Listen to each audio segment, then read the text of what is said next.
Yangi uylangan bolalar ko'chaga qanday chiqishadi? Yoringga joy bo'lib, banlaringni kiydirsam, achak. Bo'pti xotin, yaxshi o'tir, kechroq kelaman. Stop.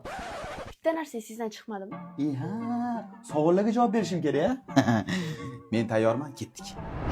Tak. Agar ko'chadagi begona qizlar ismingizni so'rasa nima deysiz? Men uylanganman, xotinim bor deyman. Familiyangizni so'rasachi? Men xotinim familiyasidaman deyman. Agar nomeringizni so'rasachi? 102 ga qo'ng'iroq qilaman. Nabadogada o'rtoqlaringiz sizni choyxonaga chaqirsa nima deysiz? Men xotinim tayyorlagan ovqatdan boshqa hech qanday ovqat yemayman deyman. Agarda o'rtoqlaringiz pul tashlashib dashtga chiqamiz desa siz nima deysiz? Meni pulim yo'q, chunki men hamma oyligimni xotinimga beraman deyman. Agar o'rtoqlaringiz sizni xotin qili desachi? U aslo yo'q. Men chunki xotinimni juda ham hurmat qilaman. Oxirgi savol. Agar begona qizlar sizga ko'zini qissa, nima qilasiz? Men ham qilsaman.